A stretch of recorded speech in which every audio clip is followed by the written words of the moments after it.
প্রিয় মুসলিম ভাই ও বোনেরা, সালাতুল হাজত কি, কিভাবে সালাতুল হাজতের নামাজ আদায় করতে হয়, আজকে আমরা এই ভিডিওর মাধ্যমে জানতে পারবো ইনশাআল্লাহ। হাজত মানে প্রয়োজন আর সালাত মানে নামাজ, তার মানে প্রয়োজনের নামাজ। আমাদের পৃথিবীতে এমন কোনো মানুষ নেই যার কোনো চাওয়া নেই, যার কোনো বিশেষ কোনো প্রয়োজন নেই। সবারই কোনো না কোনো প্রয়োজন রয়েছে। মূলত বিশেষ কোনো চাওয়া পাওয়া, বিশেষ কোনো উদ্দেশ্যকে সামনে রেখে, বিশেষ কোনো ইস্যু বা বিশেষ কোনো স্পেশাল প্রয়োজনকে সামনে রেখে আল্লাহ তাআলার কাছে নামাজ এবং দোয়ার মাধ্যমে যে বিষয়টি সম্পাদন হয় সেটি হচ্ছে সালাতুল হাজত বা প্রয়োজনের নামাজ। অবশ্যই আমাদের সামনে যে বিষয়টি প্রয়োজন রয়েছে সেটাকে সামনে রেখে আপনি যখন এই নামাজ আদায় করবেন সেটাকেই বলা হবে সালাতুল হাজত। আল্লাহ তাআলা কোরআনুল কারীমের মধ্যে বলেছেন, ইয়া আইয়ুহাল্লাযীনা আমানুস্তাঈনু বিস-সাবরি ওয়াস-সালাহ, ধৈর্য ধারণ এবং নামাজ আদায়ের মাধ্যমে আল্লাহ তাআলার কাছে সাহায্য চাও, সাহায্য প্রার্থনা করো, তোমরা তোমাদের প্রয়োজনকে পূরণ করো।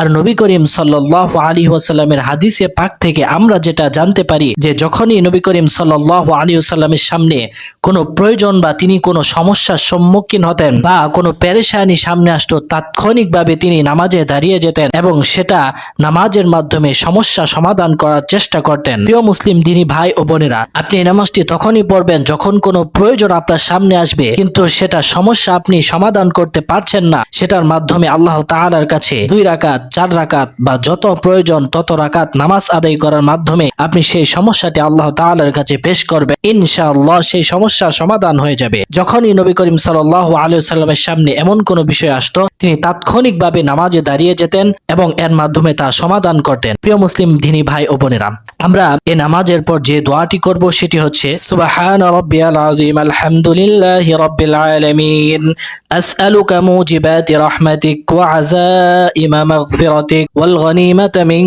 কুল্লি বিররিন ওয়াস সালামাতা মিন কুল্লি লা তাদা লি যামবান ইল্লা গফারতা ওয়া লা হাম্মান ইল্লা ফাররাজতা ওয়া লা দাইনান ইল্লা قضيته ولا مريضا إلا شفيته ولا حاجة من حوائج الدنيا والآخرة هي لك رضا إلا قضيتها يا أرحم الراحمين। এই দোয়ার মাধ্যমে যখন আপনি দোয়া করবেন অবশ্যই ইনশাআল্লাহ আল্লাহ তাআলা আপনার নামাজকে এবং আপনার প্রয়োজনকে পুরো করে দিবেন। আল্লাহ তাআলা আমাদেরকে এই সালাতুল হাজত বেশি বেশি করে সহিভাবে আদায় করার তৌফিক দান করুন, আমিন।